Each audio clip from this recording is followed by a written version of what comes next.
Forget rolling up my sleeves. This sweater's coming off. There's a lot of work to do, and I'm ready to get started.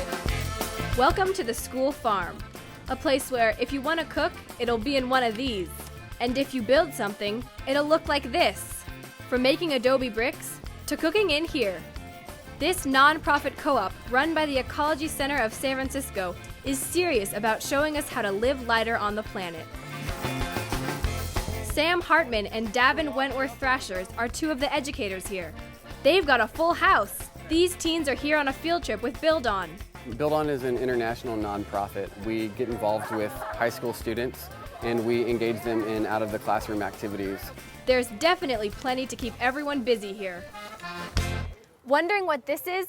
It's a chicken coop, and it's made of all natural materials, like Adobe Brick.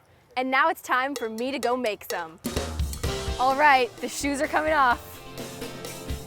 Okay, so what do we have to do here? All right, all we have to do is mix the 75% sand aggregate, correct, with the 25% clay just by stomping our feet.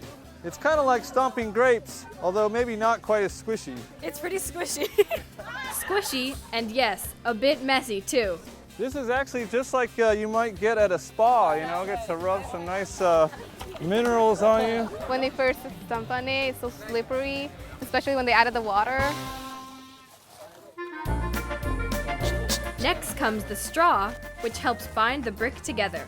Yeah, some people call this a little chicken dance, you know, but you add just a little bit and sprinkle it in. After a few minutes of our chicken dance, let's see if this stuff makes the grade. There, see when it stays together like that? That's a nice solid mass. That means you've got a great building material. Looks like we're in business. Really pack it in there. So you were out building bricks, right? How did you like it? I think it's awesome. It's a really dirty activity, but it's just great. I mean, you're helping the environment and everyone's having fun. I really think it's interesting.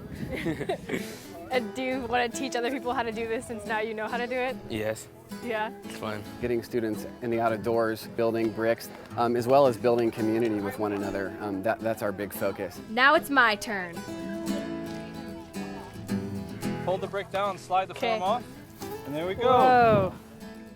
That's so cool. Davin says they'll use these bricks to build an outdoor classroom.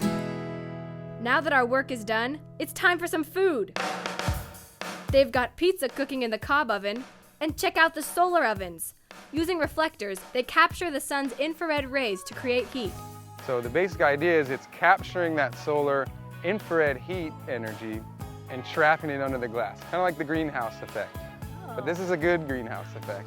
How does it being solar affect the cooking? Does it take longer or? You know, it really doesn't. It'll cook anything your oven at home would cook. Looks like the temp's right where we want it. I brought some cookies and I'm ready to throw them on and try out the solar oven. All right, let's do it. Let's put these in. All right.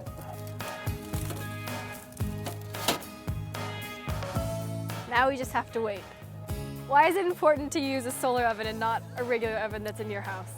Well, the solar oven is using this abundant source of solar energy that's all around us. And if you can capture that energy and use it for something like cooking, that's energy you don't have to use from your power plant, which is burning fossil fuels. About 30 minutes later, presto! It looks like our cookies are ready, and I've worked up an appetite. These look delicious. From getting our exercise to the not so difficult task of watching these bake under the sun, we'd call this all in a good day's work.